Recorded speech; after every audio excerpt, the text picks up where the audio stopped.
อดไอ้คนcũng yên ở yên mẹ yên ở đây sờ bài ắt bây giờ đấy sờ bài ắt hai chân sọc khe lăng hèn lăng hay nằng hèn trên đại băng phôn bắt dù ta nè thế nè đã cùng lại đau lên mưa sao nào lại đợi liền vậy nè anh con này lên lại con mà cho con còn cho cái đó ở khách anh hỏi trai trai có rồi phun nó nè để mẹ khơi nhở ok tao hỏi lời dương sắp rèm tu mình nói ngay ấy ngay dương mà đo ngay phanh cùng gì đây mày nè tao phụ dương chắc chắp đi sập ra coi dương mà chung như là tao nói hát đằng á tao nói để coi ok bây giờ đặt đằng á bài tên nó vì đến ngày dương để xa tên nó lượng mốt để xa tại miền ở thị đa để sao chẳng thấy dương tên nó là bây của con bạn sắp rèm tu đài chắc tài là ní con bên hà ở bàn mà trâu rùm chắc là lỡ lượng ní của dương mà còn lên chọn điện đài chắc của dương mà chung như là tao nói hát được á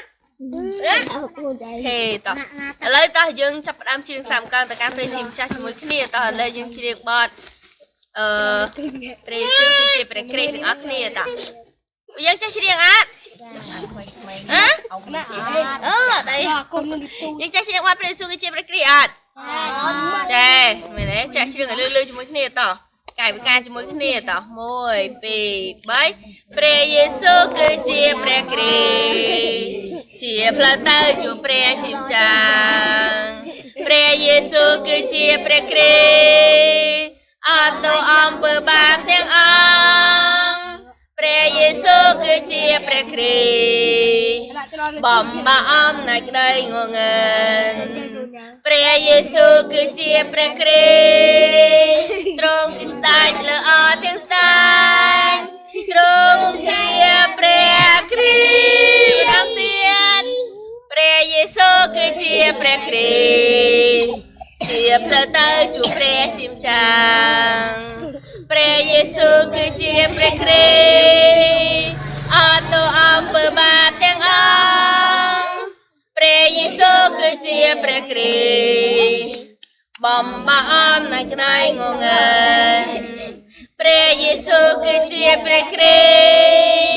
trong chỉ stai lỡ ở tiếng stai trong chia pre kri amen amen tao chẳng ở dương sử dụng chất hay những than cho mình được ác nít tao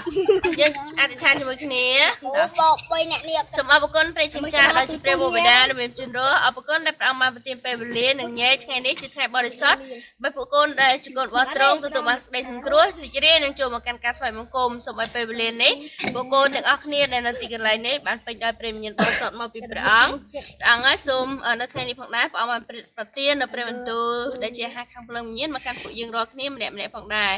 សូមឲ្យកិច្ចការនៃពួកវិញ្ញាណអាក្រក់ដែលរៀងចំពោះដំណឹងល្អការថ្វាយបង្គំនឹងធ្វើចលនាការផ្សាយដំណឹងល្អរបស់ព្រះជាម្ចាស់ត្រូវបានព្រលំចុះអរគុណត្រង់នៅពេលនេះសូមអធិដ្ឋានក្នុងនាមព្រះយេស៊ូវគ្រីស្ទអាមែនអូខេតោះអញ្ចឹងថ្ងៃហ្នឹងយើងនឹងស្ដាប់ព្រះបន្ទូលជាមួយគ្នាតោះណាគេចង់និយាយមែនអូខេតោះឥឡូវនេះគឺនឹងសួរសំណួរទៅកាន់យើងតោះសំណួរទី1ចង់សួរទៅកាន់យើងហេតុអីបានមនុស្សរស់នៅអត់មានសុភមង្គលត្រូវអត់ពួកយើងហ៎ត្រូវអត់គឺដោយសារតែមនុស្សបានរស់នៅដែលចេញពីព្រះជាម្ចាស់មែនទេតែពួកយើងមុននឹងយើងដឹងចម្លើយទាំងអស់នេះពួកយើងត្រូវដឹងថាមនុស្សដើមឡើយព្រះបានបង្កើតយើងមកឲ្យរស់នៅម៉េចមានសុភមង្គលអត់មនុស្សតាមពិតណាមនុស្សដើមឡើយគឺព្រះបានបង្កើតយើងមកគឺឲ្យយើងរស់នៅមានសុភមង្គលគឺឲ្យយើងរស់នៅដែលមានទំនាក់ទំនងទៅកាន់ព្រះជាម្ចាស់ប៉ុន្តែដោយសារអីដោយសារតែមនុស្សបានដាច់ចេញពីព្រះជាម្ចាស់ហ្នឹងហើយទើបធ្វើឲ្យយើងបាត់បង់ទាំងសុភមង្គលបាត់បង់ទាំងអំណាចនិងព្រះពរនិងអ្វីៗគ្រប់យ៉ាងដែលនៅជាប់ជាមួយនឹងព្រះតើណាអញ្ចឹងខណៈពេលដែលយើងជាមនុស្សដែលដាច់ចេញពីព្រះជាម្ចាស់ភ្លាមហ្នឹងណាគឺម៉េចគឺដូចថានៅពេលដែលយើងដាច់ចេញភ្លាមណាយើងដឹងថាអ្នកណាដែលមកគ្រប់គ្រងដូចថាជីវិតរស់នៅរបស់យើងអត់គឺមានវិញ្ញាណមួយហៅថាសាធារនឹងឯងដែលវាគ្រប់គ្រងមកកាន់ព្រលឹងវិញ្ញាណរបស់យើងថាអត់អញ្ចឹងហើយនៅពេលដែលយើងដាច់ចេញពីព្រះភ្លាមណាគឺ ពួកអាវិញ្ញាណអាក្រក់នឹងឯងដែលវាមកគ្រប់គ្រងដូចថាជីវិតរស់នៅរបស់យើងហើយយើងរស់នៅដោយសារតែយើងដាច់ចេញនឹងឯងទៅធ្វើឲ្យយើងរស់នៅខ្លាចជាមនុស្សដែលមានបាបអីគឺបាបនៃការដែរមិនស្ដាប់តាមបង្គាប់ព្រះបន្ទូលរបស់ព្រះជាម្ចាស់អញ្ចឹងហើយបានជាជីវិតរបស់មនុស្សដែលដាច់ចេញពីព្រះគឺមិនរស់នៅដោយរងទុក្ខនិងជួបបញ្ហាជាច្រើនតើណាត់ចឹងហើយបានជាយើងកើតមកភ្លាមយើងអត់ស្គាល់ព្រះហើយយើងជួបប្រទះនៅបញ្ហាជាច្រើនបញ្ហាគេទី1អ្នកនរគ្នាត្រូវដឹងគឺគេគឺបញ្ហាខាងវិញ្ញាណតើណាត់មិនមែនបញ្ហាដែលយើងមើលឃើញនឹងភ្នែកទេគឺបញ្ហាខាងព្រលឹងវិញ្ញាណនេះព្រលឹងវិញ្ញាណយើងរស់នៅយើងរូបកាយជាមនុស្សមែនប៉ុន្តែយើងមានព្រលឹងវិញ្ញាណណាតើណាត់អញ្ចឹងវិញ្ញាណមួយដែលអត់មានតំណែងមួយព្រះវិញ្ញាណមួយដែលមិនដែលស្លាប់ដាច់ចេញពីព្រះនឹងឯងអញ្ចឹងហើយគឺយើងអត់មានតំណែងមួយព្រះទេចឹងហើយដូចថាខណៈពេលដែលយើងដាច់ចេញពីព្រះហ្នឹងគឺខាងព្រលឹងវិញ្ញាណរបស់យើងហ្នឹងគឺមិនចាប់ផ្ដើមរងទុក្ខវេទនាតើអត់មានការខ្វល់ខ្វាយច្រើនការគិតច្រើនរស់នៅបើសិនជាចង់បានអ្វីមួយត្រូវមិនខំប្រឹងប្រែងបាច់ញើសហូរញើសគឺខិតខំប្រឹងប្រែងខាងរូបកាយសាច់ឈាមនឹងឯងតើអត់អញ្ចឹងខាងព្រលឹងវិញ្ញាណក៏មានសុខសាន្តហើយរូបកាយហ្នឹងក៏ទ្រុឌទ្រោមទៀតអញ្ចឹងរស់នៅលើផែនដីនេះគ្រាន់តែវិលជួបប្រទះបញ្ហាទេហើយចុងក្រោយគឺមិនស្លាប់តែណាអ្នកដែលមនុស្សដែលដាច់ចេញពីព្រះស្លាប់តែណាគឺទៅឋាននរកដល់នៅអស់ក៏ជាលេខតើណាអញ្ចឹងរូបកាយទៅជាធូលីដីមែនប៉ុន្តែព្រលឹងវិញ្ញាណណាគឺនៅអស់កលជានិច្ចអញ្ចឹងព្រលឹងវិញ្ញាណតារស់នៅជាមួយអរិយសត្វឋានវាទៅណាអស់នេះអរិយសត្វឋានវាទៅឋាននរកមែនទេអញ្ចឹងវិញ្ញាណដែលរស់នៅជាកូនរបស់អរិយសត្វឋានណាទោះបីចង់មិនចង់ក៏ដោយគឺនឹងទៅឋាននរកដល់នៅអស់កលជាមួយវាទៅណាអញ្ចឹងសួរតែយើងជាមនុស្សដែលយើងដឹងថាយើងមានបញ្ហាដាច់ចេញពីព្រះហ្នឹងយើងចង់ជួបព្រះអត់ចង់ជួបព្រះអត់មើលអ្នកក្តៅចង់ជួបព្រះអត់ចង់មែនទេប៉ុន្តែសួរតែវិធីសាស្ត្ររបស់យើងអាចទៅជួបព្រះអង្គបានអត់បានទេតើណាតែអ្នកគ្នាខំដូចថាពឹងជឿលើសាសនាឬក៏អ្នកគ្នាខំធ្វើល្អខំជួយអ្នកដតីរស់នៅឡងទៀងត្រង់ដូចថាអត់ចេះដូចថាកុហកភូតភរឯងប៉ុន្តែអាការប្រព្រឹត្តទាំងអស់ហ្នឹងអត់ឲ្យយើងទទួលបានសេចក្តីសង្គ្រោះហើយឲ្យយើងទៅជួបព្រះបានទេព្រោះយើងរស់នៅកំពុងតែជាប់ជាមនុស្សដែលមានបាបតើអត់អូនតើនឹងមើលមុខនៃគ្រូអត់ណាគឺយើងរស់នៅជាប់ជាមនុស្សដែលមានបាបហើយគ្រប់គ្រងដល់អរិយសត្វឋាននឹងរស់នៅមិនជាផុតពីការដែលទៅឋាននរកអញ្ចឹងយើងកំពុងតែជាប់ក្នុងដូចថារណ្ដៅសុំមួយហ្នឹងហើយអញ្ចឹងយើងអាចដោះខ្លួនយើងបានទេអញ្ចឹងក៏យើងអាចទៅជួបព្រះបានដែរអញ្ចឹងហើយបានជាព្រះជាម្ចាស់ព្រះអង្គជាអ្នកដែលមកស្វែងរកយើងតើណាអញ្ចឹងព្រះជាម្ចាស់ដែលយើងមកស្វែងរកយើងនៅលើផែនដីនេះគឺទ្រង់មាននាមមានឈ្មោះថាព្រះយេស៊ូវនឹងឯងតើណាយល់បានអ្នកមកគឺព្រះអង្គមាននាមឈ្មោះថាយេស៊ូវនឹងឯងព្រះយេស៊ូវនឹងឯងគឺព្រះអង្គយើងមកផែនដីនេះគឺជាអ្នកដែលរំដោះយើងឲ្យរួចចេញពីបញ្ហាអំពើបាបបណ្ដាសា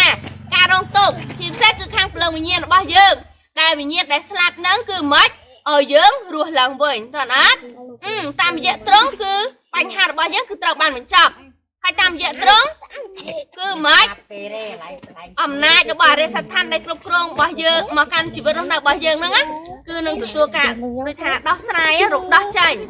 ហើយមានតែតាមទ្រង់រយៈទ្រង់នឹងឯងគឺជាផ្លូវឲ្យយើងទៅជួបជាមួយនឹងព្រះជាម្ចាស់បានតើណាអញ្ចឹងហើយបានយើងនិយាយថាព្រះយេស៊ូវដែលយើងមកបំពេញកិច្ចការនៅលើផែនដីនេះសង្គ្រោះយើងនឹងឯងគឺទ្រង់គឺជាព្រះគ្រីស្ទចឹងព្រះយេស៊ូវគឺជាណាគេណាគេណាគេឆ្លើយព្រះគ្រីស្ទមិញព្រះយេស៊ូវគឺជាណាគេគឺជាព្រះគ្រីស្ទមែនទេចឹងព្រះគ្រីស្ទនឹងឯងគឺជាអ្នកដែលបំផ្លាញអរិយសត្វឋានរំដោះយើងឲ្យរួចចេញពីអំពើបាបនិងជាផ្លូវឲ្យយើងជួបព្រះអញ្ចឹងហើយអ្នកដែលទទួលយកទ្រង់គឺនឹងបានខ្លាយជាកូនរបស់ព្រះជាម្ចាស់តើណាកូនរបស់ព្រះគឺពេលដែលយើងជឿព្រះអង្គគឺព្រះវិញ្ញាណបរិសុទ្ធទ្រង់នឹងគង់នៅជាមួយនឹងយើងណាដឹកនាំការពារមកកាន់យើងឲ្យយើងរស់នៅមិនទទួលការដឹកនាំពីព្រះវិញ្ញាណបរិសុទ្ធរស់នៅមានព្រះពរជាកូនរបស់ព្រះគឺ គឺស្ដារឡើងវិញនៅអត្តសញ្ញាណនិងព្រះពររបស់យើងដែលជាកូនរបស់ព្រះជាម្ចាស់យល់បានអត់ អត់បាន តោះអញ្ចឹងណាគេចង់ខ្លាចជាកូនរបស់ព្រះជាម្ចាស់ខ្លះ លើកដៃទាំងអស់គ្នា ណាគេចង់ខ្លាចជាកូនរបស់ព្រះខ្លះណាអញ្ចឹងបើសិនជាយើងចង់ខ្លាចជាកូនរបស់ព្រះតោះទម្លាក់ដៃចុះបើយើងចង់ខ្លាចជាកូនរបស់ព្រះយើងរីថានិយាយសារភាពដោយសេចក្តីជំនឿរបស់យើងនិយាយទៅកាន់ព្រះជាម្ចាស់និងទទួលយកទ្រង់ដាក់ក្នុងដួងចិត្តរបស់យើងតោះឥឡូវយើងដាក់ដៃចូលគ្នាយើងបិទភ្នែកហើយយើងអធិដ្ឋាននិយាយសារភាពទៅកាន់ព្រះឲ្យលើជាមួយគ្នា អូខេ តោះ អំណាចព្រះ តោះហើយណាដល់ឥឡូវបិទភ្នែកឲ្យសារភាពនិយាយទៅកាន់ព្រះអ្នកដែលនិយាយអ្នកនឹងទទួលបានសេចក្តីសង្គ្រោះនិងខ្លាចជាកូនរបស់ព្រះតោះ ទៅយកប្អូនមកនេះ ព្រះជាម្ចាស់ ព្រះជាម្ចាស់ នៃ នៃ សេចក្តីស្រឡាញ់ សេចក្តីស្រឡាញ់ យើងខ្ញុំ យើងខ្ញុំ ជាមនុស្សមានបាប ជាមនុស្សមានអាប បានរស់នៅ បានរស់នៅ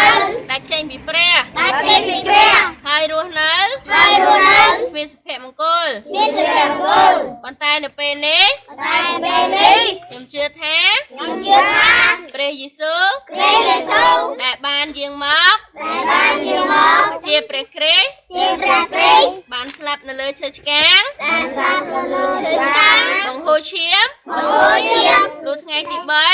ថ្ងៃទី 3 ទ្រង់រស់ឡើងវិញ 3រួមរស់ឡើងវិញ ទ្រង់បានបញ្ចប់ ទ្រង់បានបញ្ចប់ បញ្ហារបស់ខ្ញុំ បញ្ហារបស់ខ្ញុំ ហើយបានបំផ្លាញ ហើយបានបំផ្លាញ កិច្ចការ កិច្ចការ អរិយសក្ខណ្ឌ រក្សាខណ្ឌ ហើយទ្រង់ ហើយទ្រង់ បានខ្លាចជាផ្លូវ បានបានឡើង ឲ្យខ្ញុំ ឲ្យខ្ញុំ ទៅជួបព្រះ ជួបព្រះ ដល់ពេលនេះ ពេលនេះ ខ្ញុំសូម ខ្ញុំសូម បើកទ្វារដួងចិត្ត ឲ្យព្រះទ្រង់ចាស់ ទទួលយក ទទួលយក ព្រះយេស៊ូវគ្រីស្ទ ព្រះយេស៊ូវគ្រីស្ទ ជាព្រះអង្គសង្គ្រោះ ជាព្រះអង្គសង្គ្រោះ និងជាព្រះអង្គម្ចាស់ និងព្រះអង្គម្ចាស់ របស់ខ្ញុំ របស់ខ្ញុំ សូមទ្រង់ សូមទ្រង់ យាងមក យាងមក គង់ជាមួយខ្ញុំ គង់ជាមួយខ្ញុំ ដឹកនាំខ្ញុំ ដឹកនាំខ្ញុំ តាំងយើងខ្ញុំ តាំងយើងខ្ញុំ ឲ្យខ្លាចជាកូនព្រះ ឲ្យខ្លាចជាកូនព្រះ ចាប់ពីពេលឥឡូវនេះ ចាប់ពីពេលឥឡូវនេះ រហូតអស់កលជានិច្ច រហូតដល់ជានិច្ច ខ្ញុំសូមអធិដ្ឋាន